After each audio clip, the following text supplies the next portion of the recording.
de um tempo, lá a partir do meu encontro com a OAB da Barra. E Diego, o professor Diego, estou conhecendo hoje também, com certeza não foi em vão, né? Acho que a gente vai ter um bate-papo aqui muito legal essa tarde. Antes eu quero me apresentar e falar um pouquinho do projeto, de como a gente... como esse projeto surgiu. Na verdade, quem deveria falar é o Alex. Vai vir aqui falar, tá, Alex? Só vou dizer como é que eu fui achada. Alex me encontrou. Eu me chamo Natália Reis, sou psicóloga, especialista em saúde mental. Eu atuo no Instituto Municipal Nise da Silveira. Eu estou na coordenação técnica do programa assistencial de lá. Trabalhei durante muitos anos em prol do trabalho que a gente chama de nome grande. Eu gosto de reduzir, mas o nome é desinstitucionalização. Eu fiz parte da equipe que trabalhou com os pacientes de longa permanência do Nise da Silveira, que já foi um grande hospital psiquiátrico aqui no Rio de Janeiro. Não sei se vocês conhecem. Fica lá no Engenho de Dentro, né? Atualmente, depois do dia 26 de outubro de 2021, que é quando acontece a saída do último paciente de lá, a gente começa uma nova etapa, que é a construção de um parque urbano, o Parque Urbano Nise da Silveira. Além disso, estou colaborando com a Comissão de Igualdade Racial da OAB da Barra, que a gente tem aqui presente a doutora Sueli, que é a presidente da Comissão da Igualdade Racial da OAB. Tem sido um trabalho muito importante também que a OAB vem realizando, em prol desse movimento que vem de muito tempo, e que agora eu, pelo menos, vejo que a gente avançou um pouco. Temos muito que avançar, Inclusive, um dos pontos, a pauta de hoje dessa conversa é sobre uma política, que fez com que a gente avançasse e chegássemos até aqui, e a gente vai poder conversar um pouquinho sobre isso. E a OAB está junto com os movimentos na luta antirracista, na luta pela igualdade racial, e eu sou muito honrada de estar fazendo parte. O professor Oquinga também é colaborador da OAB da Barra, da Comissão de Igualdade Racial. Além disso, estou com as digitais pretas, trabalhando como digital influencer. E mais algumas coisas, mas o foco não sou eu, o foco são eles, o foco é a pauta. E aí, antes de falar sobre eles, de apresentar cada um dos participantes, eu queria que o Alex viesse aqui falar sobre o projeto, porque ele é o idealizador da Roda de Ouro, E você precisa falar pra gente que projeto é esse, o que a gente vai fazer aqui esse ano. Pois é, boa tarde, pessoal. Nós, junto com a Natália, com a Janaína, tendo esse espaço aqui, primeiro agradecer também a Casa Jovino, da pessoa do Ulisses, por ceder esse espaço para a gente, para o nosso coletivo, e poder trazer pautas importantes para este local. Nós sentamos virtualmente no multiverso e pensamos que o importante era trazer uma roda de conversas com a temática étnico-racial. E daí surgiu a Roda de Ouro, a temática étnico-racial. E nosso primeiro tema vai ser sobre a Lei de Cotas Raciais. Todo último sábado de cada mês nós estaremos sempre uma roda nova com outros convidados. Podemos repetir alguns também, não tem problema nenhum. São sempre bem-vindos. E assim faremos, por enquanto, até dezembro. Tá bom? E todos são bem-vindos. Muito obrigado. Alguém tem alguma pergunta para o Alex? Todo mundo tímido ainda, Bom, então, a gente tem a mesa hoje, com uns convidados muito especiais.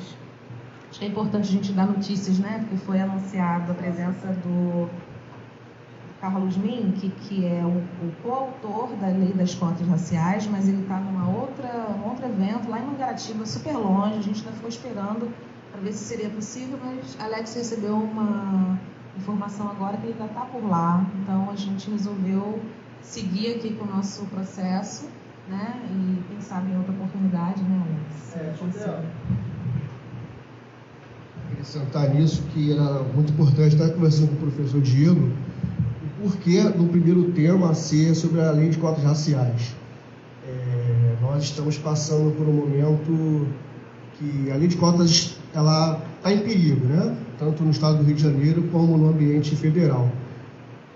Existe um projeto de lei aqui no estado do Rio do deputado Rodrigo Amorim que está querendo acabar com as cotas raciais e por isso nós vimos a necessidade, a urgência do primeiro tema da nossa roda de debates ser sobre a lei de cotas. E o convite para o deputado estadual Carlos Domingo, que foi justamente por isso, por ele ser o coautor da lei e ser o autor da lei de bolsas para cotistas também. Mas, infelizmente, ele tinha essa agenda em Mangaratiba, ele iria cancelar essa agenda, mas como está tendo muita questão sobre o Ministério do Meio Ambiente, muita pressão dos ambientalistas para que ele se posicionasse sobre essa reestruturação, ele se sentiu obrigado a permanecer com essa agenda em Mangaratiba. Infelizmente não deu tempo dele chegar para o nosso evento. Tá bom? E temos também, né, um convidado aqui muito especial, o Dr. Anicete Oquinga. É assim que fala? Anicete Oquinga. Ele é funcionário público federal, concursado no Instituto Nacional de Propriedade Industrial, o INPI, faz parte da nova estrutura do Ministério do Desenvolvimento, Indústria, Comércio e Serviços, cujo ministro é o vice-presidente Geraldo Alckmin. Ocupa o cargo de pesquisador em propriedade industrial, como examinador de patentes. Vai ficar até amanhã. Ele deu uma reduzida aqui no card. Eu tô pegando a colinha do card, tá reduzido, hein?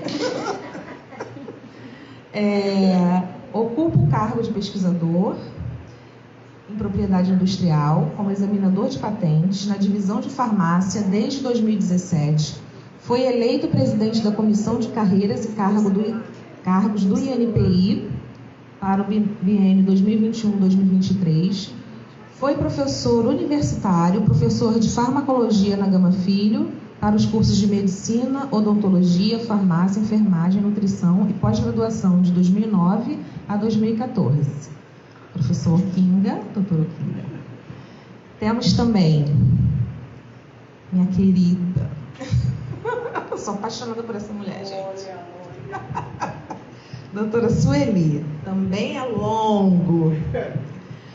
Doutora Sueli, ela é advogada, pós-graduada, eu estou meio cega, gente, pela FESUDEPERJ, em Direito Civil, Processo Civil e Tributário, é assistente social, administradora do ramo de hotelaria, aposentada do mercado financeiro, presidente da CIR OAB Barra da Tijuca, que é a Comissão de Igualdade Racial, conselheira suplente da OAB Barra da Tijuca, assessora da DIR, coordenadora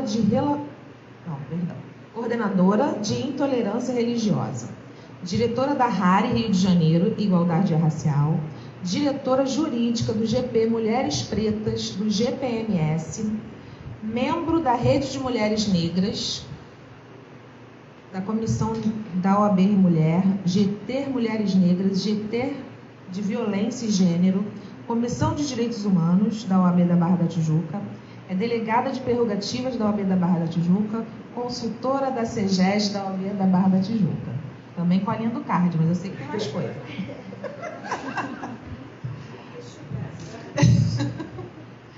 O professor Diego Oliveira Ruda, que é a pessoa que vai começar aqui o nosso bate-papo, né? A gente conversou aqui um pouquinho e ele vai fazer as honras de começar essa mesa. Ele é professor do Cefet Rio de Janeiro, no curso de graduação em administração em Valença Cefet, né? Também é professor do programa de mestrado em Relações Étnico-Raciais do Cefet Rio de Janeiro. Recentemente, também passou a trabalhar na UFRJ, no programa de mestrado e doutorado em Políticas Públicas, Estratégias e Desenvolvimento, o PEPED, tem dedicado os últimos anos da sua atividade docente de pesquisa e de vida a defesa da potência e urgência das políticas de ação afirmativas voltadas à população negra brasileira, acreditando profundamente que a defesa dos processos de reparação e garantia de direitos à população negra e aos grupos socialmente minorizados é um imperativo moral e ético de toda a sociedade, incluindo pessoas brancas. Os temas de pesquisas com os quais ele trabalha envolvem políticas de ações afirmativas voltadas à população negra, com especial ênfase às políticas de cotas, aspectos relativos à diversidade e diferenças nas organizações, bem como questões que envolvem a ideia e o conceito da branquitude. Então, eu vou passar a palavra para o professor Diego, para a gente começar esse bate-papo sobre esse tema, né, que a gente a Alex já trouxe bem aqui qual é a proposta. É contigo agora. Posso tentar falar sem o microfone? Pode. Não sei se é... Você é professor. Não sei se é maneira de professor, mas a gente sempre acha que está com uma turma de 200 pessoas, e aí a gente fala muito alto, e aí eu estou vendo o microfone, de falar muito alto e disso ficar eventualmente incômodo. Eu queria começar pedindo licença à Natália e aos organizadores e organizadoras, de repente, para convidar as pessoas a sentarem. Acho que tem umas cadeirinhas vazias, as pessoas que estão escondidinhas, se quiserem chegar mais perto, acho que deixa mais caloroso a nossa troca, né?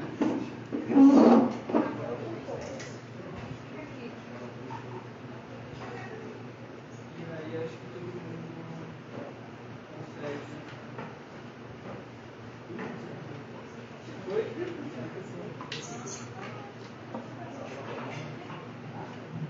Bom, gente, quero começar dizendo que é uma alegria imensa estar aqui com vocês. Obviamente, eu não poderia começar de outra maneira que não agradecendo imensamente pelo convite.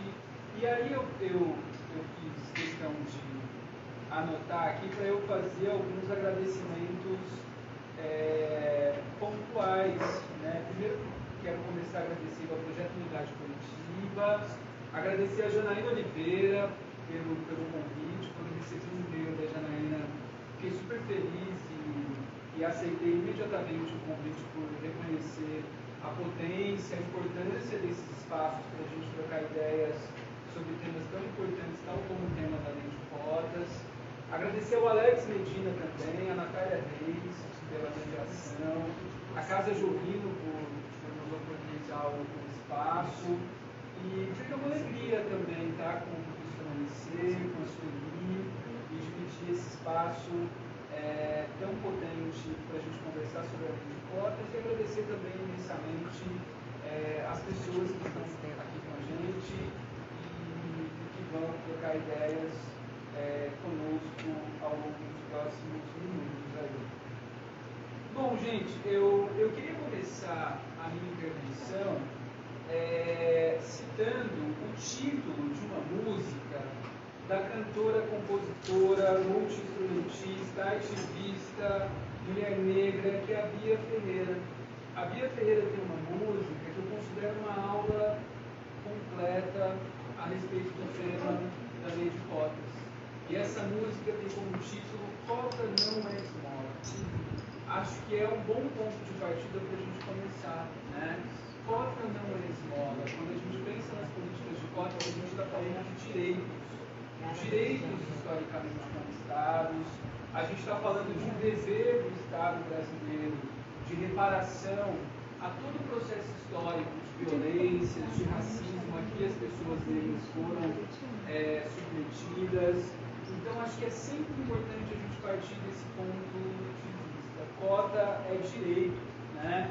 Trata-se de um direito historicamente conquistado com muita luta, com muito sofrimento, desde a chegada forçada das primeiras pessoas negras aqui nesse chão, né?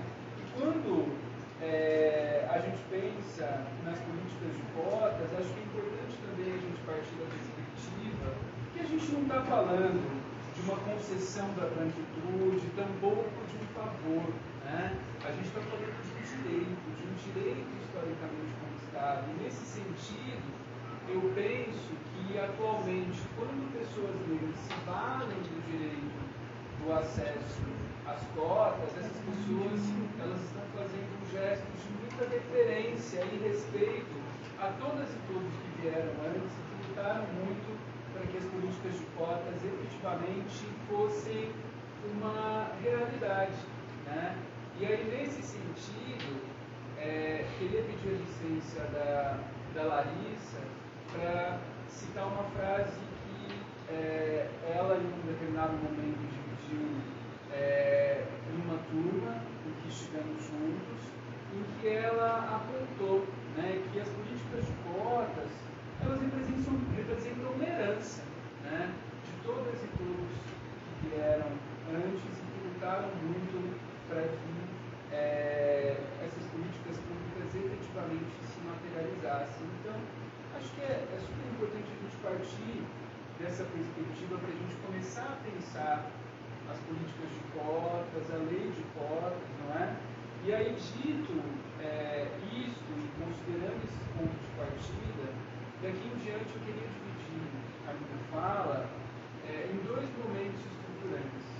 Eu queria, no primeiro momento, discutir com vocês a potência e as preciosidades das políticas de cotas, né? E aí, na parte final da minha fala, queria trazer para o nosso debate alguns desafios que essas políticas públicas enfrentam, sobretudo no atual contexto, enfim. Então, queria dividir a minha fala nesses dois momentos e também colocar os desafios para a gente pensar, para a gente se mobilizar em torno desses desafios.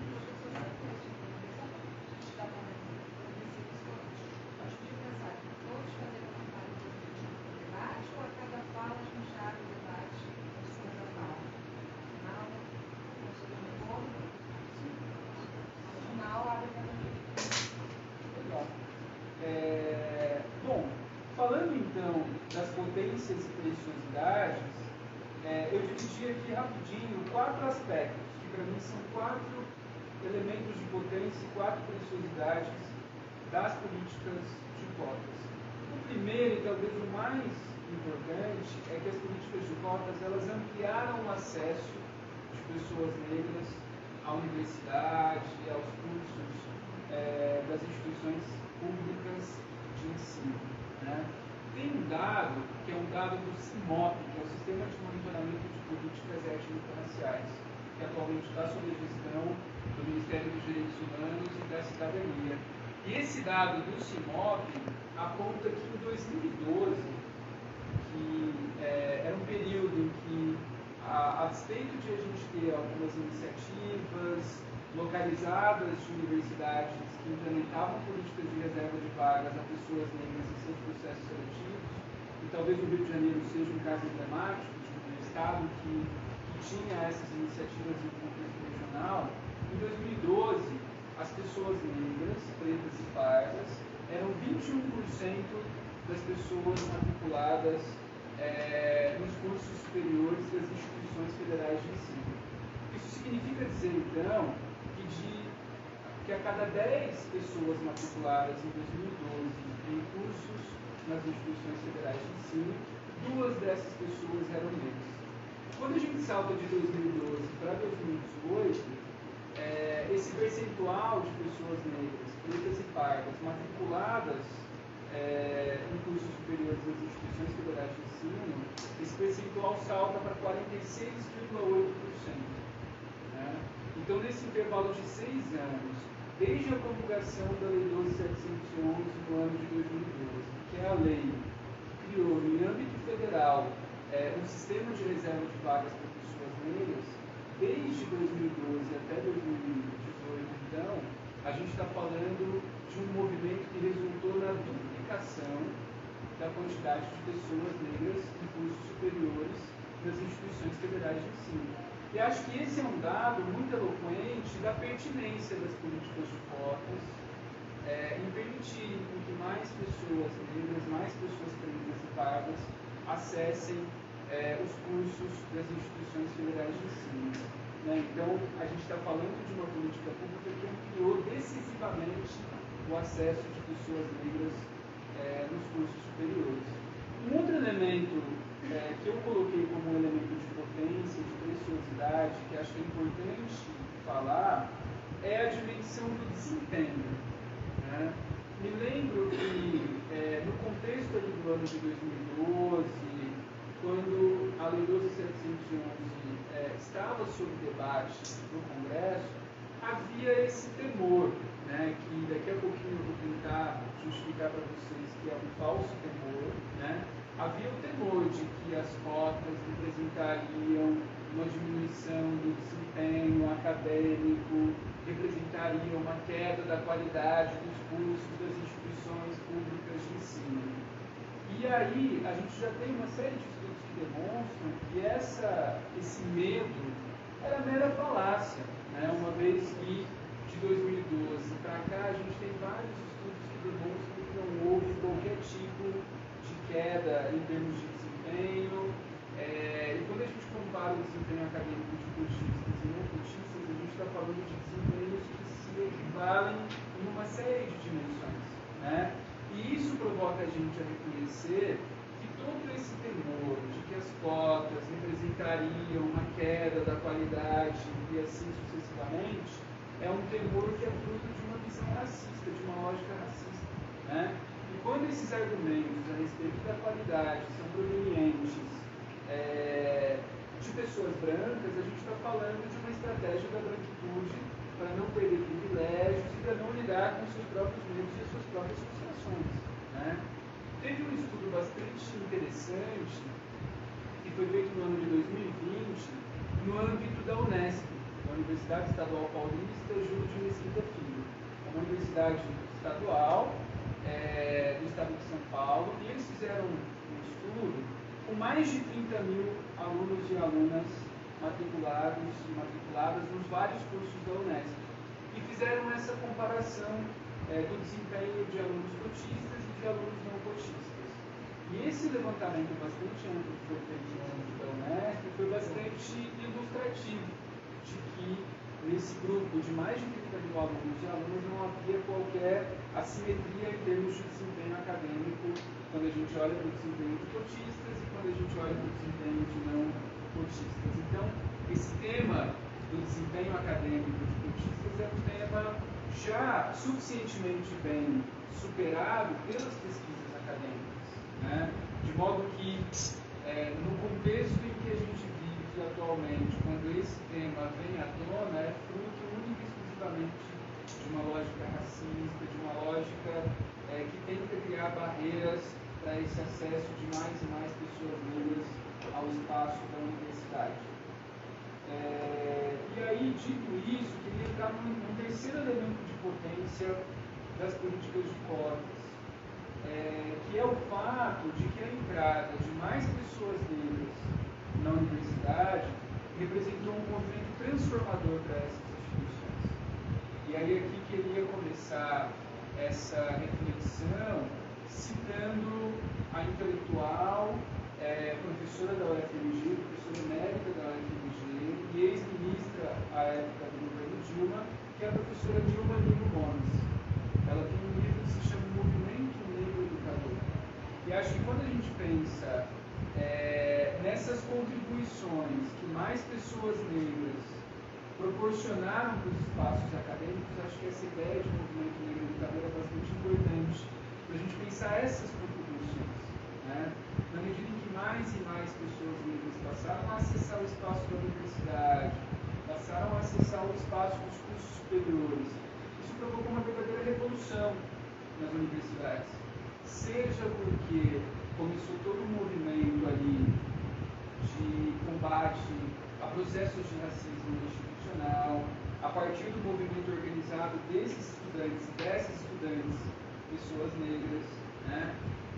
Começou todo um movimento de tensionamento para a reformulação dos currículos, para que os currículos passassem a contemplar temas, debates, estratégias didático-pedagógicas que contemplassem os anseios desses estudantes, né? Então é interessante a gente pensar nesse potencial transformador que o movimento negro proporcionou para as nossas universidades, né? Eu costumo dizer que as nossas universidades, historicamente, se estruturaram a partir de uma lógica eminentemente elitista. E por que não racista? Infelizmente, nós temos instituições universitárias que são, sim, muito racistas, elitistas, não é? E eu costumo dizer e costumo pensar que essa lógica vai levar as nossas universidades públicas ao fracasso, né? Que a gente está falando de um sistema em que você tem pessoas que vão pensar sempre da mesma maneira, que vão se cercar de pessoas que pensam da mesma maneira, entende? De modo que a chegada de mais pessoas negras nesse espaço é um movimento de transformação da universidade, que a universidade deveria agradecer por esse movimento. Exatamente porque ele tensiona, porque ele provoca a crítica, provoca novas reflexões, novas epistemes, ou seja, novas formas de pensar a produção de conhecimento, as pesquisas, enfim. Então, a universidade deveria agradecer e, a todo momento, dizer sim, nós queremos as cotas. Nós queremos tornar mais e mais diverso o nosso corpo discente, afinal, isso tem um potencial transformador para as nossas universidades. E falando nessa dimensão transformadora, queria discutir o quarto e último elemento de potência que eu acho que é central quando a gente pensa as políticas de cotas. Essas pessoas cotistas, mulheres negras, homens negros, que passaram por essa experiência de acessar a universidade e que vão ocupar uma série de outros espaços na sociedade, seja nos parlamentos, no judiciário, nas empresas, nas organizações da sociedade civil, enfim, essas presenças negras nesses vários espaços da sociedade também têm um potencial transformador. Tensionar esses espaços, denunciar lógicas racistas nesses espaços, cobrar por medidas de reparação à população negra. Então, acho que é sempre interessante a gente pensar nessa dimensão do poder transformador que essas pessoas têm no conjunto da sociedade. E quanto mais a gente tem homens negros, mulheres negras, pessoas negras de uma maneira geral ocupando esses vários espaços, há de se pensar também na dimensão de representatividade que essas pessoas podem proporcionar. Para que as futuras gerações sejam reflexo desse sonho, né, de todas e todos que vieram antes e que sonharam em uma sociedade efetivamente mais fraterna, mais justa, antirracista de fato. Não é? Então, é sempre importante a gente pensar nessa dimensão transformadora. Agora, muito embora tudo que eu tenha dito até aqui seja muito elucidativo, representativo da potência das políticas de cotas, a gente precisa considerar que a gente está falando de políticas públicas que estão sob permanente ameaça, né? E agora eu vou sinalizar rapidamente na parte final da minha intervenção essas ameaças, esses desafios em torno das políticas de cotas. O primeiro, e penso que é o desafio mais central, é o desafio da continuidade das políticas de cotas.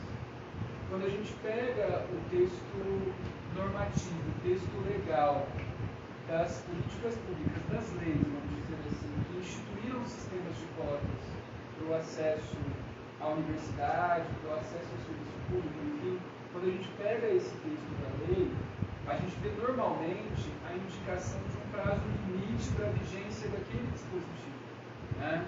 Quando a gente pensa na Lei 12.711, que vem lá de 2012, que criou esse sistema de cotas para o acesso à universidade, a gente está falando de uma lei em que no artigo 7º há a indicação de um prazo limite desde a promulgação dessa lei, contado a partir da promulgação da Lei 12.711, para que esse mecanismo do sistema de cotas passe por um processo de reavaliação. E esse período de 10 anos se completou ano passado, né? Então a gente está num contexto em que a Lei 12.711, todos os mecanismos que ela preconizou, a gente está num contexto em que esses dispositivos todos foram colocados numa espécie de limbo, né? E isso é uma ameaça. Isso é uma ameaça porque nesse processo de rediscussão dos dispositivos da Lei 12.711, a gente não sabe o que pode acontecer, né? E aí a gente sabe que a gente tem, tanto no plano federal quanto nos planos regionais, a gente sabe que a gente tem parlamentos muito refratários, para dizer o mínimo, ou muito racistas, para dizer a verdade, a realidade, né? E que são totalmente contrários a essas medidas. Então, acho que essa é uma demanda constante, né? A luta pela continuidade das políticas de cotas. E, para além disso, é fundamental que a gente reivindique e lute pela manutenção da dimensão racial nas políticas de cotas. Isso é fundamental também.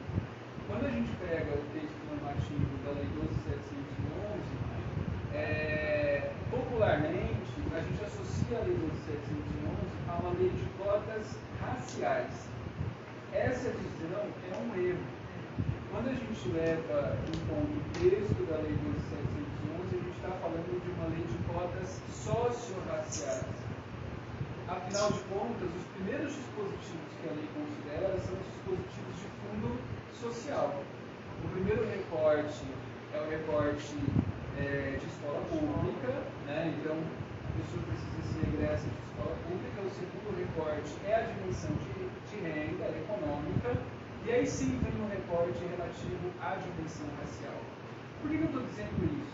Estou dizendo isso porque é importante a gente entender que a Lei 12.711 é uma lei de cotas socio-raciais, ela tem uma dimensão social em torno dela também, e no âmbito dos processos de rediscussão da Lei 12.711, existem muitas iniciativas. No Congresso Nacional mesmo tem pelo menos algumas dezenas de projetos de lei que tentam exatamente suprimir do sistema de cotas para o acesso às universidades, tentam suprimir a dimensão racial.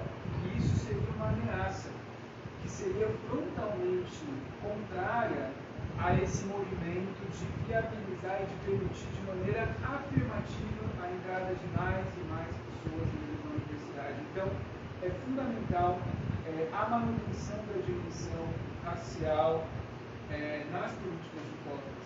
E aqui queria provocar a gente a pensar na importância de se ter políticas públicas racializadas, né? A importância é exatamente no sentido de entender que a dimensão social ela é sim importante, mas ela não mitiga e não ataca frontalmente as consequências do racismo, né? A gente está vivenciando e acompanhando pelo noticiário o conjunto de crimes que foram cometidos contra o jogador Vini Júnior, né? Que é inaceitável, a sociedade deveria estar muito mais mobilizada, rechaçando essas violências a que ele foi submetido. E o caso do Vini Júnior é bastante emblemático porque é uma pessoa que certamente do ponto de vista econômico deve ter uma vida um tanto quanto confortável, né? Agora, ainda assim é um corpo negro ocupando um espaço de visibilidade e que é frontalmente atacado em função de uma lógica racista que passa por cima dessa dimensão eminentemente econômica, sabe? Então é fundamental, no meu ponto de vista, a gente ter política pública racializada para atender e amparar os anseios da população negra e reparar, né, pelo histórico e pelo conjunto de violências decorrentes da lógica do racismo, né? Então isso é importante. É importante a manutenção e a luta pela manutenção da dimensão racial nas políticas de cotas. Um terceiro elemento importante é pensar também aspectos que estejam para além do acesso, né? O acesso de pessoas negras à universidade é importante, mas a gente precisa pensar questões que estejam para além do acesso. O que eu estou querendo dizer com pensar para além do acesso? A gente tem que pensar em políticas de permanência, né? para que essa pessoa negra, cotista, que se valeu do direito à reserva de vagas, para que essa pessoa tenha condições de se desenvolver e de efetivamente concluir o curso, né? Então é fundamental a gente pensar em política de permanência.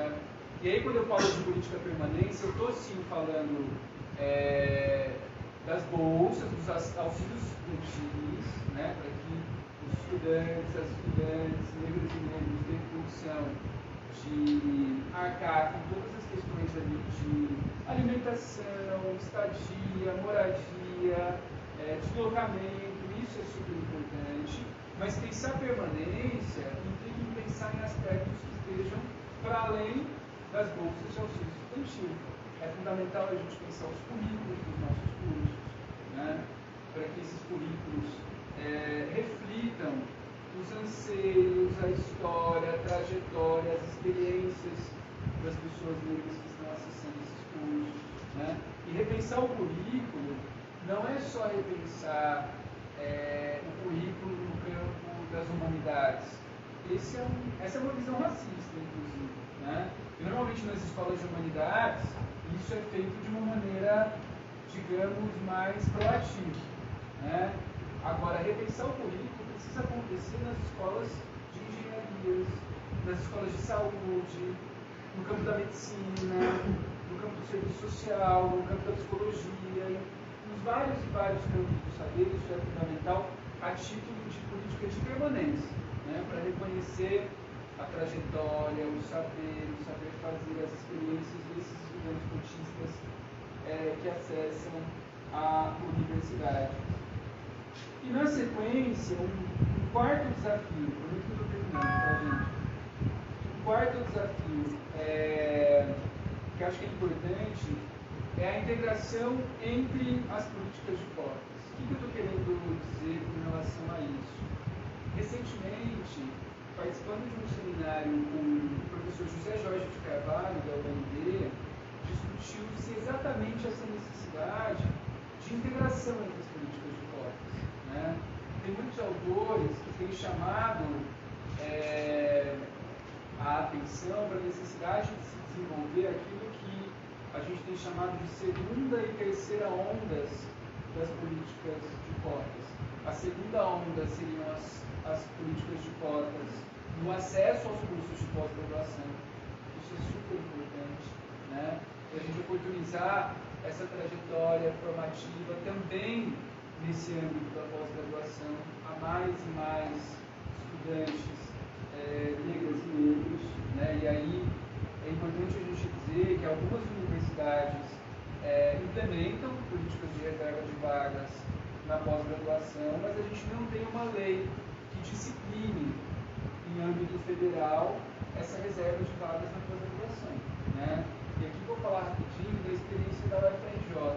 A gente tem uma normativa que encoraja essa reserva de vagas na pós-graduação, mas essa normativa é só a título de encorajamento, de incentivo. Ela não é impositiva, né? E aí tem muitos programas de pós-graduação que vão fazer essa reserva de vagas tal como bem entendem, né? E isso é um equívoco, né? Há programas que simplesmente não fazem esse dispositivo, não fazem essa reserva de vagas, programas mais elitistas nas escolas de saúde, se recusam nas engenharias, se recusam frontalmente a fazer esse movimento, muito embora exista esse normativo que vem da reitoria que encoraja essa reserva de vagas, né? Tem programas que vão dizer que fazem reserva de vagas, mas é uma reserva de vagas, assim, é uma política afirmativa muito questionável, né? Tem um programa, por exemplo, que diz assim, olha, a gente faz política afirmativa. Aí eu fui atrás para saber que tipo de política afirmativa era. E aí o programa dizia, olha, a gente tem uma política afirmativa porque quando há disponibilidade de bolsa, os estudantes que se autodeclaram pessoas negras, pretas ou pardas, têm preferência em ocupar essas bolsas, né? E aí eu fui questionar, falei, olha, beleza, eu não posso dizer que isso não é uma política afirmativa, Mas antes de você criar esse sistema de preferência, né, para que estudantes cotistas acessem essas bolsas, esses estudantes cotistas, essas pessoas negras precisam estar aqui. Né? Então, antes de pensar nessa prioridade pela bolsa, você precisa pensar em uma estratégia de reserva de vagas. Né? Então, isso é importante. É importante pensar nessa segunda onda das políticas de cotas. E a terceira onda seriam as cotas nos concursos públicos. Né? A gente tem uma legislação, a Lei 12.990, que remonta ao ano de 2014. Aí sim, quando a gente olha para a Lei 12.990, a gente está falando de uma lei de cotas raciais, afinal ela reserva vagas para pessoas negras, pretas e pardas, e é uma lei que reserva 20% das vagas a pessoas negras em concursos públicos federais.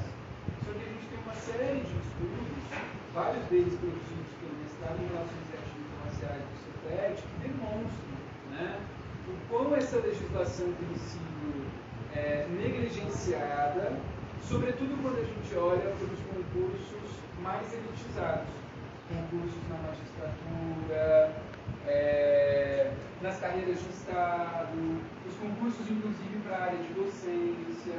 Né? Existem posturas deliberadas pelas próprias autarquias públicas em negligenciar os dispositivos da Lei 12.990. E a gente precisa estar vigilante a isso e lutar para que a Lei 12.990 seja implementada há muito tempo. E aí seria super importante a gente ter um sistema de justiça que fiscalize isso e que una com o máximo de rigor que a lei pode proporcionar as autarquias que se recusam a fazer essa reserva de vagas estritamente de acordo com aquilo que a própria lei prevê, sabe? Então, isso é super importante também de a gente ponderar. E para encerrar, o quarto e último desafio das políticas de cotas é a necessidade de a gente ter um movimento em que amplos setores da sociedade se manifestassem a favor das políticas de cotas. Acho que esse seria um movimento importante. As nossas universidades, por exemplo, deveriam se envolver nesse movimento. Né? E aí, nesse mesmo seminário do professor José Jorge de Carvalho, ele fez uma provocação, que é a mesma provocação que eu vou fazer aqui agora, que é a provocação de a gente tentar identificar alguma universidade pública que tenha manifestações inequívocas, muito evidentes, em prol da causa antirracista e em prol das políticas de cotas. Se a gente acessar aqui agora com os nossos smartphones o site dessas instituições, muito provavelmente a gente não vai encontrar nenhuma universidade federal, nenhum instituto federal que diga de maneira inequívoca: olha, nós queremos as políticas de cotas. E nós garantimos as políticas de cotas independentemente do que acontecer com a legislação no plano federal. As universidades podem fazer isso. A Constituição Federal, que é a nossa lei maior, prevê isso. Mais especificamente no artigo 207 da Constituição Federal, que diz que as universidades federais e as instituições federais de ensino, de uma maneira geral, dispõem, gozam de autonomia didático-pedagógica e administrativa. Então, as universidades poderiam dizer: olha, a gente banca, a gente vai peitar as políticas de cotas que a gente quer, porque a gente quer fazer esse gesto em prol da causa antirracista, mas as universidades não o fazem. E não o fazem por quê? Porque, infelizmente, ainda são atravessadas pela lógica do racismo. Né? Nos lugares das reitorias, das pró-reitorias, em que a gente tem o mesmo perfil, um homem branco, cis, hétero, sabe? Que vai impedir com que essas iniciativas prosperem. Agora é uma luta constante de a gente tensionar as nossas instituições, tensionar as nossas universidades, para elas se moverem de maneira efetiva em prol da luta antirracista tão necessária e tão importante. Né? E é isso, gente, que eu rapidamente queria, não sei se rapidamente, trazer para vocês. Agradeço muito.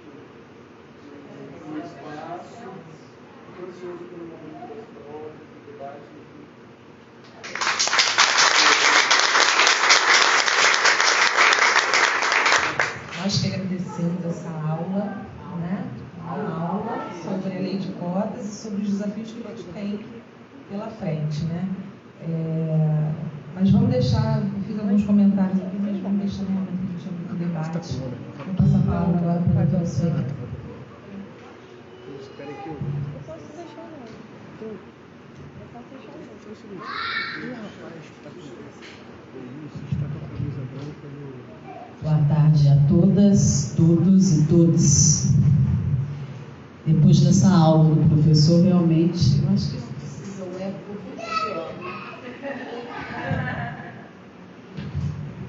Agradeço imensamente essa aula. Todos nós precisamos recuperar desses conhecimentos e colocar ele de forma interior, porque a luta é diária e massiva. Quando você fala de forma brilhante sobre essa formação, né, toda a parte didática da lei, eu acho que ele expressou de forma tão detalhada que a gente não precisa falar novamente sobre ela, seria uma redundância. Mas é muito importante a gente estar atento a alguns pontos extremamente intensos e a gente precisa estar atento à lei de cotas. Ele começou falando que cota não é esmola, obviamente, né? É um direito, quase um resgate histórico, uma reparação.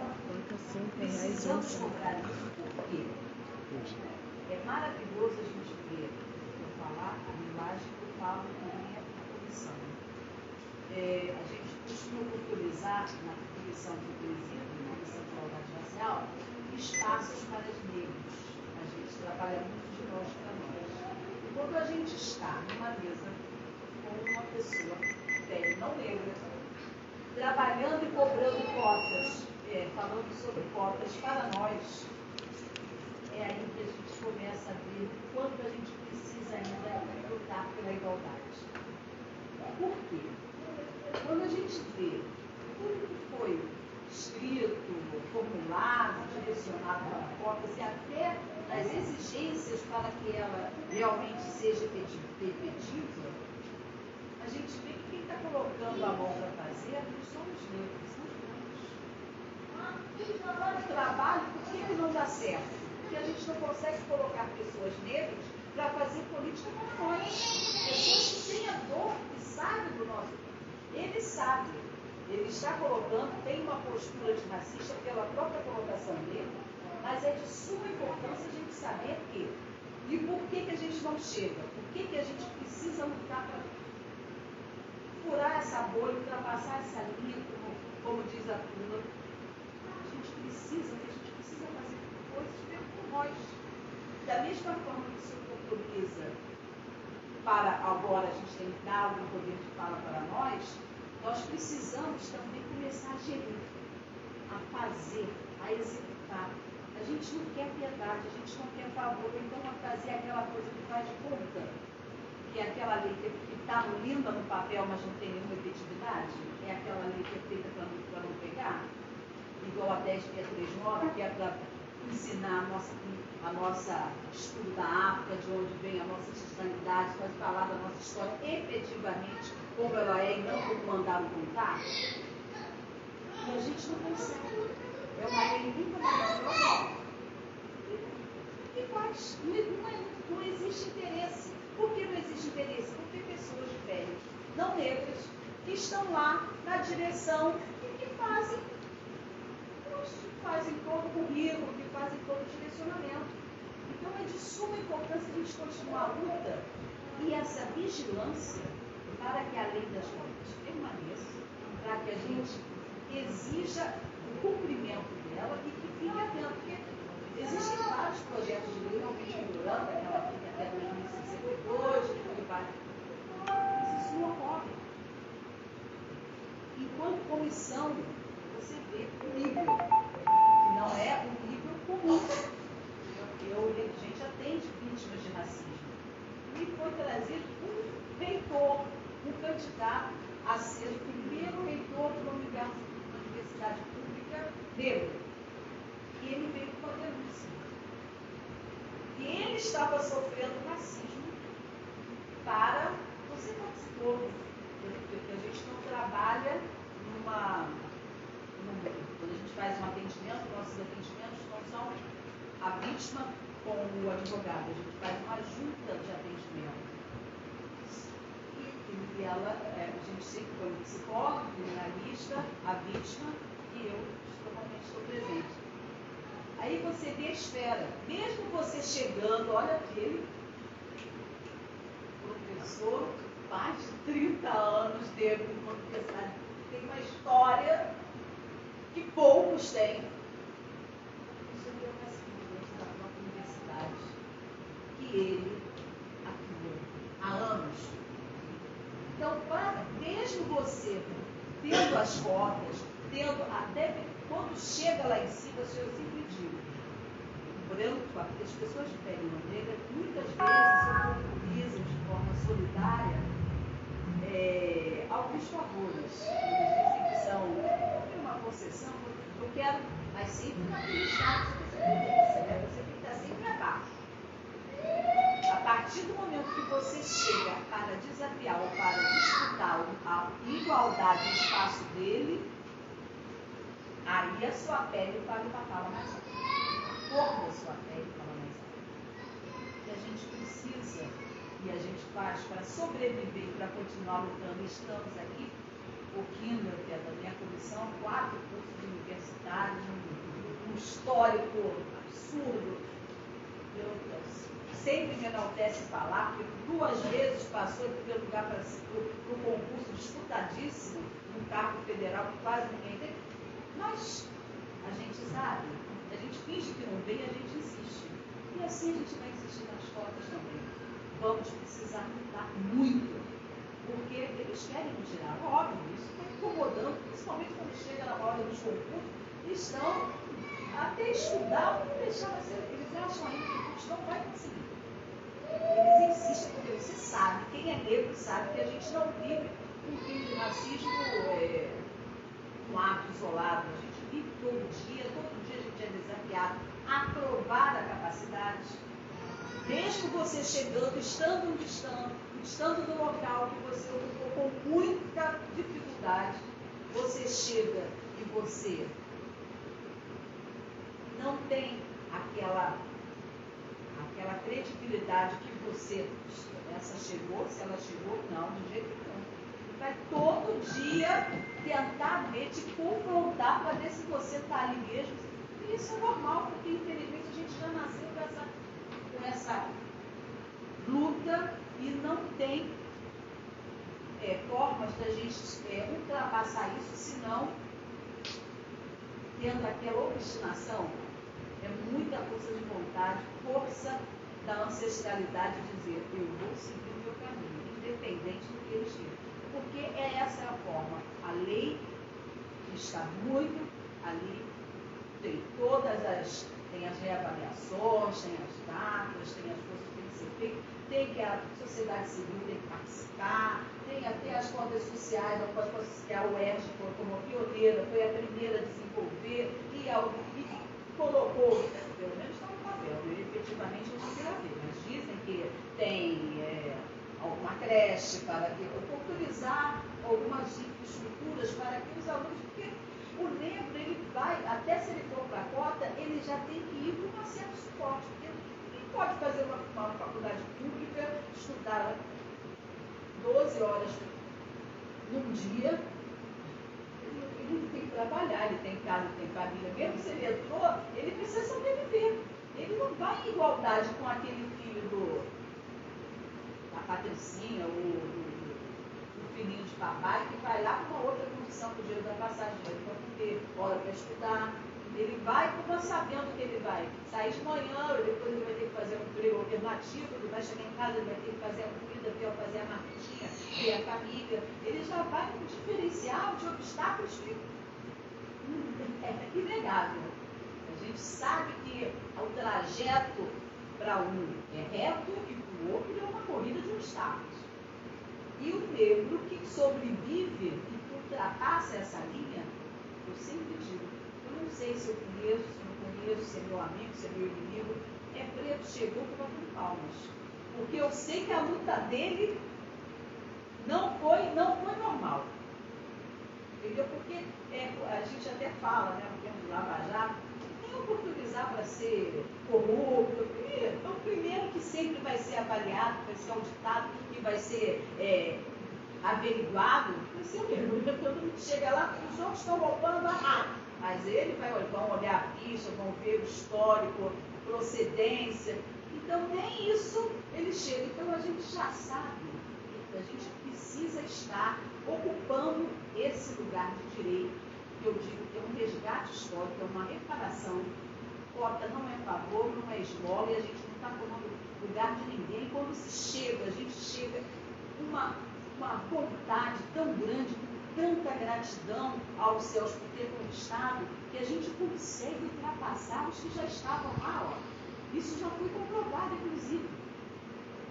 Você colocar quem estudou, está estudando lá normal, e o outro que chegou com cota, as diferenças até em notas e de rendimento é de igualdade ou até melhor. Por quê? Porque ele sabe a dificuldade que foi para ele chegar. É extremamente difícil chegar a um local de destaque até numa seleção de cotas, porque até para ter legitimidade para concorrer, para entrar, não é fácil. Juntar a documentação toda, pedir uma primeira, pedir por favor, é sempre levar várias declarações de declaração daquilo, porque até para a pessoa que não tem, é difícil. Então a gente entende que chegou, a gente tem que valorizar, mas ela já sabe que vai chegar com diferença. Porque os percalços não pararão ali, vamos continuar lutando. Agora, cabe nós, né, que estamos já em outro patamar e quem sabe podendo ajudar a reler, a reanalisar e a auxiliar, a sugerir novas políticas mais fidedignas que realmente nos atendam, porque agora ainda tem, né? Porque está na moda, a autodeclaração hoje está uma beleza. Aí passa isso tudo, aí você chega lá e encontra um monte de pessoas de pele não negra, se dizendo que é negra e ocupando a vaga da cota. Isso hoje é uma realidade que precisa ter mais ser atacado. Porque é uma vergonha você ver denúncias acima de denúncias de pessoas até na OAB, onde eu tenho até um cargo de conselheira, até então eu nunca pensei imaginar que ia ser conselheira de uma ordem de advogados, porque me interessava, mas foi voltada com muitas cotas. E aí, olha que eu estava com Covid, e o presidente falou assim, se você não puder, vou na sua casa pegar a declaração para você ser conselheira. Sabe? Algumas coisas interessantes, mas teve várias pessoas na própria ordem dos advogados se declarando negro. E aqui estão na cota. Isso não é uma fantasia. Infelizmente é uma realidade. Além disso, aí quando você consegue moralizar uma coisa, tem que moralizar outra. E aí os colonizadores acham tão absurdo que insistem, aí vão começar a burlar a lei. Vamos dizer, não, mas eu tenho uma avó, uma tia, mas está quase como cidadania portuguesa, né? Está todo mundo procurando um pé lá no Portugal para dizer que tem, porque todo mundo deve ter, ou é índio, é preto, ou vem de lá. Então tem alguma coisa, mas eu quero fazer com cidadania, porque eu estou, e a mesma coisa com o quesito ser negro, mas na hora de passar o que nós passamos, quando você chega numa loja, os olhares já convertem para você, para saber se você vai poder comprar ou não. A vendedora, ela hesita. Será que ela vai comprar? Não, passa minha não sei. É sempre assim. Ou alguém vai te seguindo, ou no mercado, ou se você é aquela médica e você chega e está com a sua atendente, se a sua atendente for de pele não negra, sempre a atendente que vai ser a médica, você nunca vai poder ser a médica. Isso a gente já vive com isso, já com naturalidade. Aí agora a gente ainda tem que se autopoliciar entre todos, fazer um papel de polícia para denunciar as pessoas com autodeclaração indevida, utilizando a lei da cota indevidamente. Que é uma realidade extremamente, vamos dizer assim, triste, porque ela tira o local de direito de muitas pessoas que precisam. Isso a gente tem que estar atento, tem que estar, vamos dizer assim, denunciando. E uma atitude antirracista é, inclusive, identificar bem e denunciar. E isso pode ser por todos nós, pessoas negras e pessoas de peles não negras, porque a gente precisa estar denunciando para moralizar e dar sustentação a uma lei que ela é para nos favorecer, mas é capaz de, até o momento já que eu recebo de denúncias, que eu já visualizei de denúncias, é um número absurdo. Então, precisamos estar atentos a esse crime, né, que o pessoal é extremamente criativo. Né? No Brasil, então, depois que fizeram até um joguinho para simular como é que é bom jogar o racismo, né, maravilha. A gente tem coisas e coisas que acontecem todos os dias, e não vai ser diferente para se beneficiar ou para se usufruir da lei de cotas. E a gente tem que ficar atento para moralizar e dar um destino correto àquilo que pode favorecer aos nossos. Porque só a gente fazendo, volta ao início que nesse minha fala, só nós, estando ocupando aquele lugar em igualdade, onde nós mesmos estaremos fazendo as leis para nós, sabendo, conhecendo da dor e valorizando a ancestralidade, valorizando a luta e todo o apagamento que a gente teve nesses 388 anos de escravidão, né, liberta, pseudo, mas formalmente sim, mas a gente precisa agora resgatar o tempo perdido. A gente já provou há mais que em 100 anos, a gente já tem várias pessoas com não sei quantos doutorados, não sei quantos mestrados, e ocupando. Não é o cérebro que é diferente, como foi ensinado antigamente, não. Nós temos capacidade e condições de estar. Precisamos da lei de cotas para quê? Para reparar esse atraso, esse lapso temporal de quase 4 décadas, séculos, que ficou parado. E agora a gente precisa, e daí vem, quando a gente consegue, depois de muita luta, uma lei para favorecer, aí as pessoas estão se beneficiando de forma indevida. Insisto, é só para complementar, sobre a lei, você já falou tudo, essa é a minha fala, vamos dizer assim, uma contestação, onde eu pretendo que vocês reverberem, multipliquem essas informações, ou essa fiscalização, estejam atentos a essa problemática, porque é, infelizmente, uma situação real que está ocorrendo e analisando uma lei que poderia muito favorecer e oportunizar melhores cargos, melhores condições para o nosso povo. Obrigada.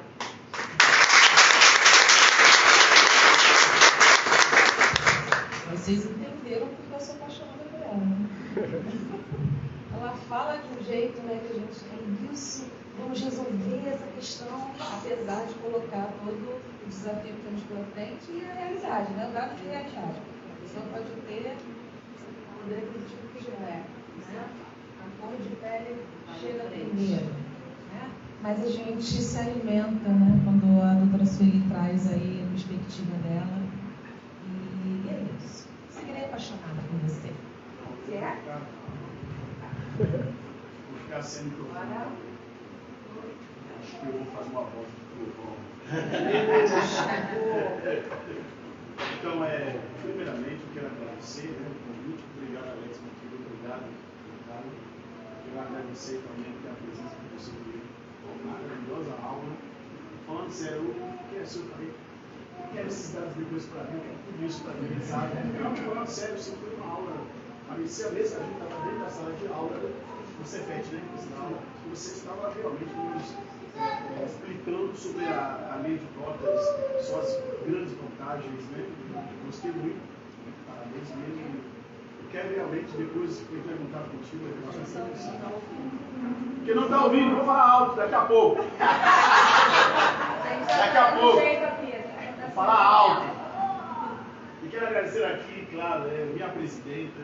Eu amo demais, entendeu? agradecer a presença de todas, de todos também que estão aqui. Deixa eu falar uma coisa. Você está presente aqui? Deixa eu falar uma coisa aqui. Primeiramente, eu cheguei aqui em 1996, então eu vim do Gabão. Isso quer dizer, né, que eu sou africano de fato, de origem. Quando eu cheguei em 96, isso também quer dizer que eu vou participar um pouco sobre, né, a construção da lei das cotas. Né? Então, vamos passar por tudo isso. Muitas vezes as pessoas falam assim, mas Kinga, você não veio do Gabão, você entende essas coisas? Não é? Eu estava aqui, quando começou, né, ou quando estava realmente, né, na efervescência, vamos falar assim. E uma coisa interessante é que quando chega aqui no Brasil para fazer odontologia, na Universidade de Gama Filho particular, tinha eu de negro, mais um que era aqui do Camarões, ele estava saindo, já estava no 8º período da odontologia, e mais um casal de irmãos. Então só tinha 4 negros. Uma universidade, uma faculdade de odontologia que tinha 8 períodos, em média tinha 80 alunos no período, tá? Então você vê, eu cheguei em 96, quantos negros foram lançados no mercado como dentistas naquela turma dos anos 90. Você está entendendo? Então a gente percebe que, peraí, primeira coisa, quando eu cheguei aqui, eu ia para a Alemanha, mas eu optei para o Brasil, porque lá no Gabão tem uma instituição que toma conta dos estudantes gaboneses, né? Aí eles perguntam, aí você vai lá e qual é o teu nome, dependendo da tua nota, você pode ir para o Canadá, para países da Europa ou os Estados Unidos. Eu ia para a Alemanha. Mas aí eu falava, quer saber, eu não quero ir para a Alemanha não. Mas por quê? Porque eu sofri racismo, nunca sofri racismo na minha vida, não vou. Aí mas tem Brasil, eu vou para o Brasil.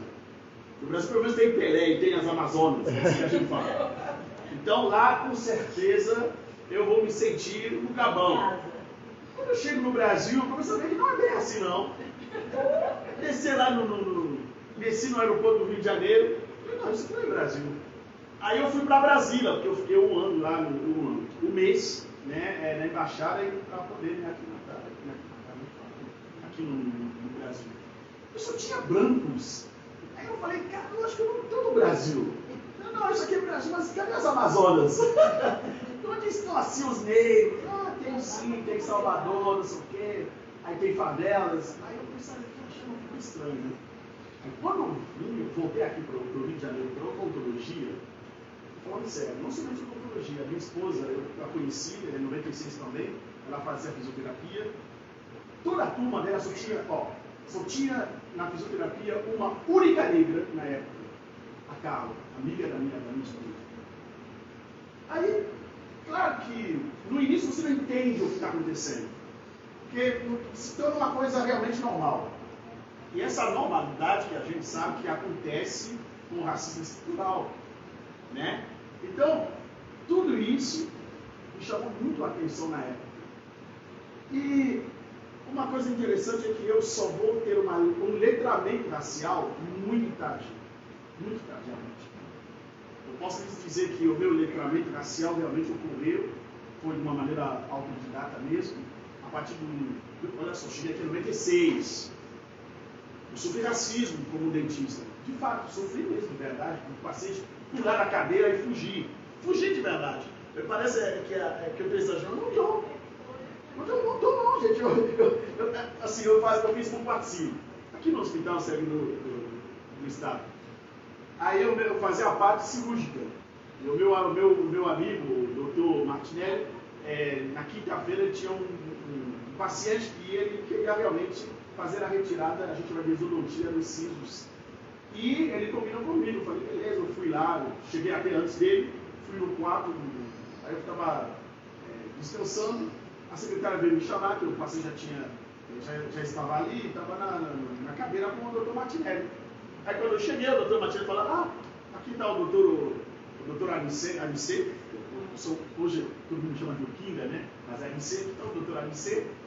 Aí quando o paciente abre, olha assim para mim, ele pula da cadeira. O meu amigo, ele ficou assustado, porque ele pulou de verdade da cadeira. Aí ele pulou, não, é que eu esqueci que eu tenho um compromisso. Aí ele falou, não, peraí, mas é que eu não. Aí, falando não e saindo.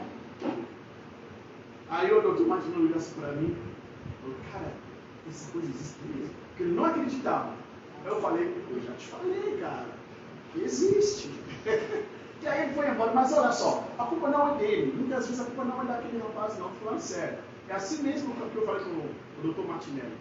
Eu falei, a culpa não é dele. Você sabe qual a culpa? É que isso aqui é uma coisa que foi construída há muitos séculos. Aí eu comecei a explicar para ele a importância da lei das cotas. Aí ele começou a olhar assim para mim, eu fui explicando tudo isso para ele. E aqui eu quero começar primeiramente para dizer que todas as vezes que alguém falar de uma maneira, digamos assim, menosprezar as leis das cotas, é sempre bom, se é uma pessoa amiga sua, é sempre bom você falar para a pessoa um pouco da história. E tentar mostrar para a pessoa de onde vêm os pretos e as pretas, os negros brasileiros. Dizer para a pessoa que, olha só, nós estávamos, ou os negros estavam, no seu habitat natural, na África. E de uma maneira realmente forçada, foram retirados dali. Algumas pessoas vão dizer, não, mas foram os outros negros que venderam. É uma mentira, uma falácia. O que é que eu te falo? É aproximadamente 1% dos corruptos, reis corruptos, que faziam a venda de verdade. Falando sério. Mas quando você pega os documentos da época, escritos pelos próprios europeus, que eram intelectuais, os negros da época, você vai ler, tinha duas maneiras realmente de conquistar as pessoas escravizadas. Por violência, ou seja, ia lá para capturar 99%, é verdade, e está escrito, eles mesmos escreviam, e combinando pelo comércio, através de reis realmente, de fato, que eram corruptos, que queriam receber os bens materiais, normalmente as armas. E algumas outras coisas. E essa gente que foi simplesmente trazida para cá, de maneira muito precária, essa gente morreu através do mar. No mar. O maior túmulo da história se chama Mar, tá? Atlântico. Corpos pretos ali dentro. Alguns sobreviventes chegaram aqui, os pretos novos. E esses, né? E esses simplesmente deixaram seus descendentes assim, mas através do quê? De uma escravidão cruel. Quando a Inglaterra, a gente sabe muito bem disso, percebeu que os escravos, os escravizados, eram para eles uma pedra no sapato, porque eles tinham maquinário, tinha a revolução industrial e tinha muitos escravos que estavam pedindo a concorrência. Então o que a gente tem que fazer? Não, tem que acabar com a escravidão. E quando eles vão tentar, eles vão realmente conseguir acabar com a escravidão de maneira, vamos falar assim, internacional, o Brasil vai ser obrigado a acabar também com a sua escravidão. E o Brasil não vai ficar muito contente quando fala o Brasil. Vocês sabem que eu estou falando do senhor de escravos, mas também sabemos que esses senhores de escravos tinham o quê? Eles tinham seus filhos, seus descendentes, eles mesmos eram senadores, né? Deputados e também a elite do momento. A gente sabe que é a elite que decide. É a elite que decide. Os parlamentares que nós temos, vereadores, nós temos deputados estaduais, federais, a elite que decide, a gente sabe muito bem disso. Então, eles decidiram, não, peraí, a gente já acabou aqui com a lei, essa de Queiroz, se não me engano, a gente já acabou aqui com a escravidão, mas peraí, o tráfico negreiro, né? E a Inglaterra está pedindo para a gente acabar também com a escravidão e a gente tem que acabar com isso. E a gente sabe que o Brasil foi o último país a acabar com a escravidão. Mas e aí? A gente vai acabar e eles? E esses escravos? O que a gente vai fazer? Não, eles vão se misturar conosco não. Mas peraí, não. A gente manda lá para. Deixa eles vão ter que agora arcar com o prejuízo. A gente sabe toda a história, né? Toda a história, com o Rui Barbosa que queimou lá. A gente sabe que ele queimou, na verdade, aqueles documentos. Tinha uma ideia também, tipo, para impedir, o pessoal impedir indenização, mas ao mesmo tempo prejudicou, né, os descendentes. Então, repare bem, quando eles decidem que agora o negro não vai se misturar com nossos filhos, vão fazer isso. A primeira lei da educação, que eu sempre falo, o que ela diz? Negro, não importa se ele é escravizado, se ele é livre, se ele é liberto, não importa, ele não vai ter acesso à educação.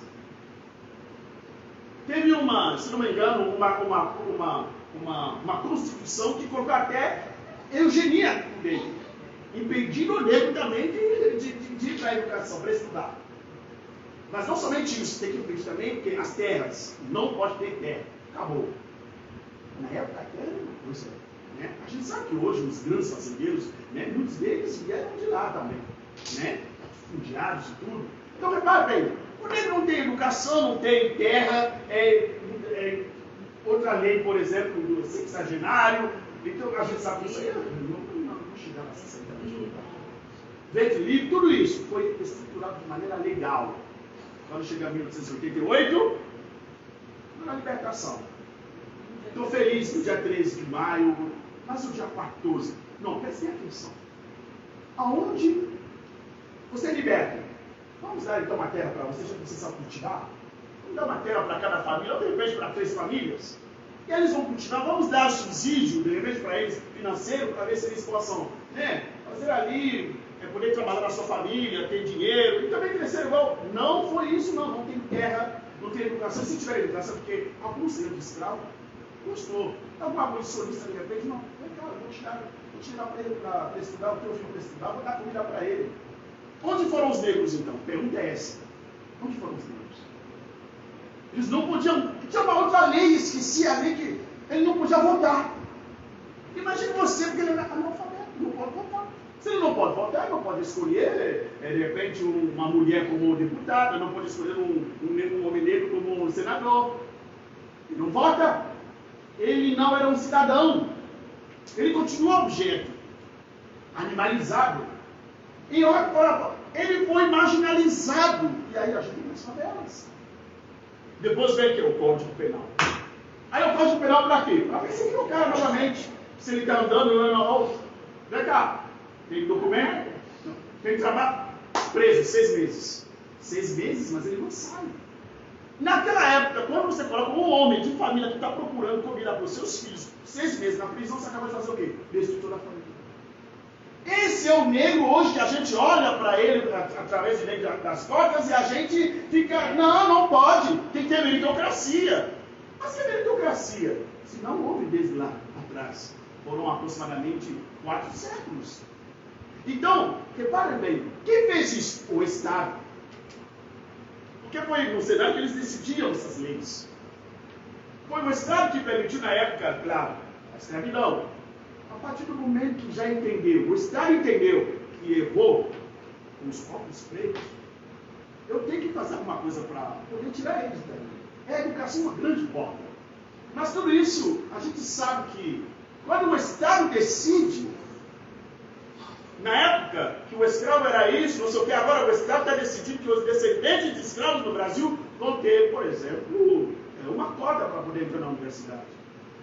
Você não tem como decidir isso. E a lei do boi? Que ficou de 1968, se não me engano, até 1985. Somente filhos de fazendeiros, descendentes, podiam entrar na Universidade Federal Rural, por exemplo. Eram 20 mais 60, se não me engano. No total, era 80% das vagas daquela universidade, das universidades que tinham uma agricultura, agronomia. 80% eram de descendentes de quê? Ou de fazendeiros. Eu faço uma pergunta. Quantos negros fazendeiros a gente tinha? E os outros 20%? Quantos negros podiam realmente entrar? Então, reparem bem uma coisa interessante. É óbvio que se alguém chegar a falar para você que tem lei de cotas depois de tudo isso, vai falar, não, tem que ter. Porque o Estado prejudicou os caras, agora o Estado está dizendo que tem que ter. Só que repara, isso aconteceu quando? Houve uma conferência chamada Terceira Conferência de Durban, na África do Sul, em 2001. Era contra o racismo, discriminação racial, e se não me engano, intolerâncias correlatas. E ali eles tiveram metas. E dentro dessas metas, a gente tinha que ver alguns países, vários países, como por exemplo o Brasil, atingir essas metas. E dentro dessas metas tinha acesso à educação. Para você realmente chegar na educação, tinha que abrir uma porta para isso. Então, as cotas. E as cotas não são somente do Brasil. Todo mundo acha que as cotas são do Brasil. Não! As cotas... Sabe qual é o primeiro país que colocou as cotas no mundo? Se chama Índia. A Índia, em 1950, decidiu ter cotas para quem? Para os Dalits. Porque reparou que só tinha 1% dos Dalits que tinham curso superior. E não, repare bem, não é cotas de lei com vigência de 10 anos. É constitucional, tá? É obrigatório. Cara, é Constituição. E aí, olha só, de 1950 a 1%, quando chega em 2005, agora os Dalits têm 12%. Você está achando que é pouco, mas é muita coisa. Ó, os Dalits têm aproximadamente 150 milhões de Dalits. Dizem que, eu acho que até no livro do José Jorge de Carvalho, que ele está falando de José Jorge de Carvalho, ele foi o autor da política, da ação afirmativa na Universidade de Brasília, antes da lei de cotas em 2003. Os negros, os indígenas entraram, tal como a UERJ aqui no estado do Rio de Janeiro. Então, repare bem, ele diz que, se você pegar esse número de Dalits, né, fazer disso um país vai se tornar o quinto maior país do mundo. 12%. Por quê? Porque houve uma lei de cotas. E não é somente Índia, é Nova Zelândia, é Colômbia. A Nova Zelândia você tem para pessoas que são negras, indígenas. Austrália, aborígenes. Né? O Canadá você tem até para emprego, se não me engano. Isso desde 1986. Dizem até que na Índia foi ação política, ação afirmativa, antes da independência. No final do século XIX e no início do século XX. Gente, não é possível que o Brasil que foi construído com mãos pretas, a gente não pode olhar para uma política de ação afirmativa e dizer sim, nós concordamos.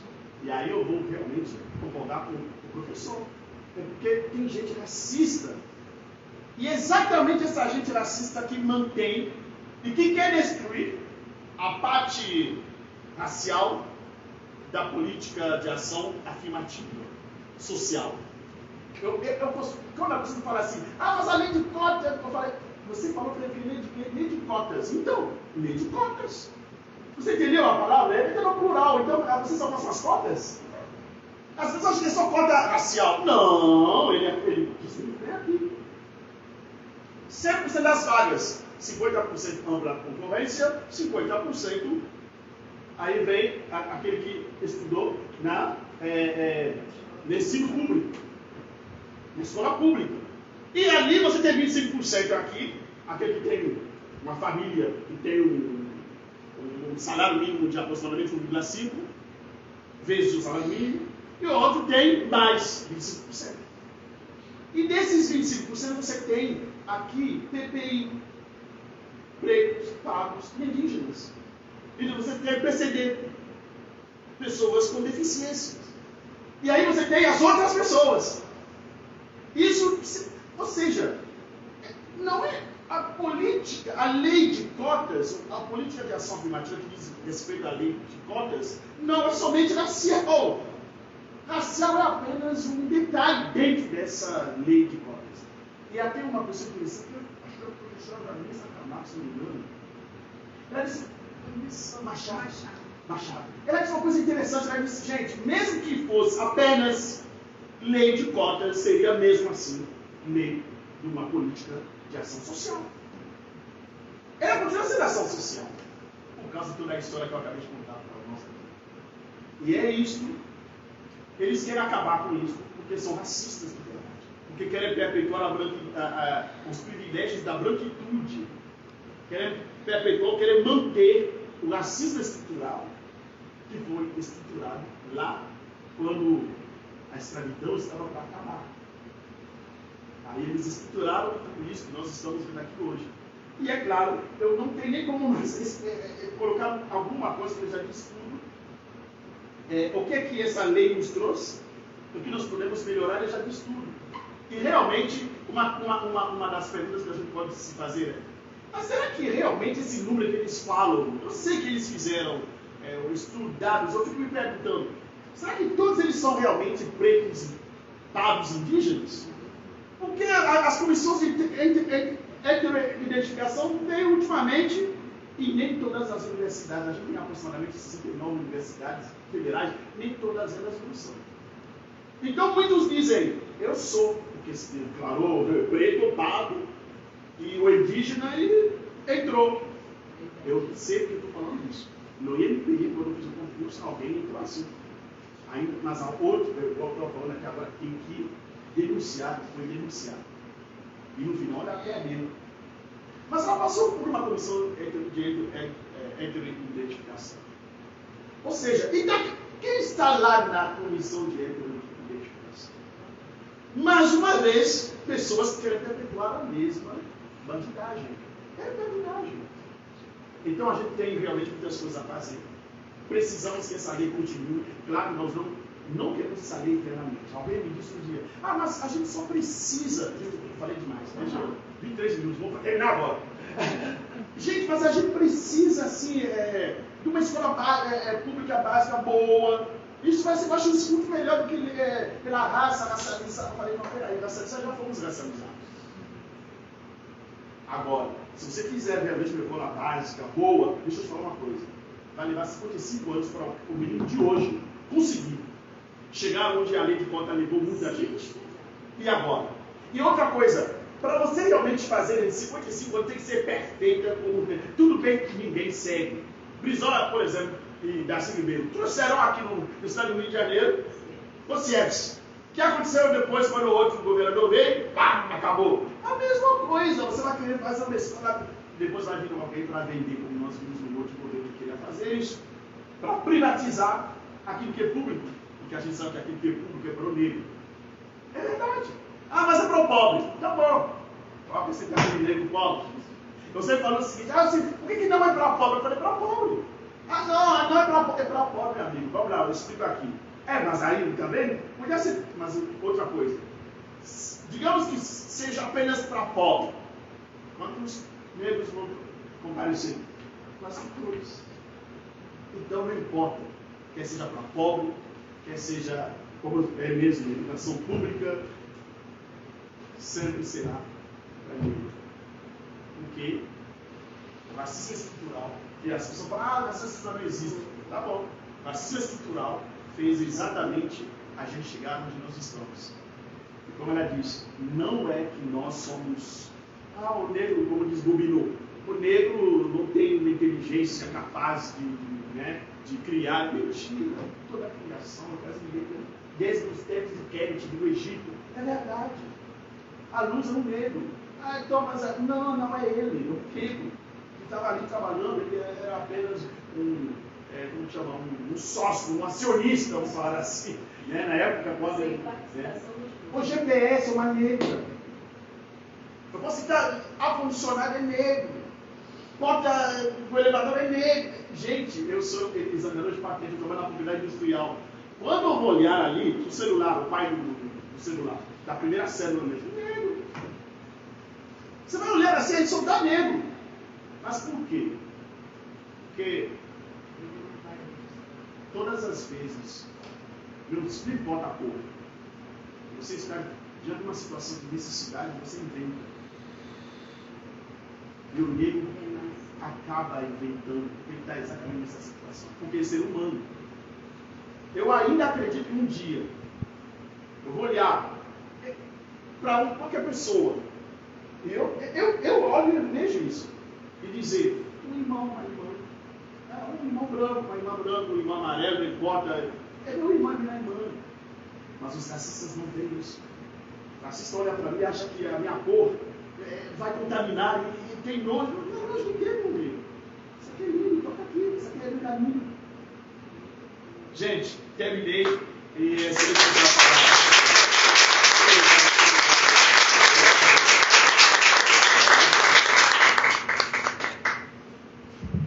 Vou falar no microfone mesmo, porque a voz é muito baixa.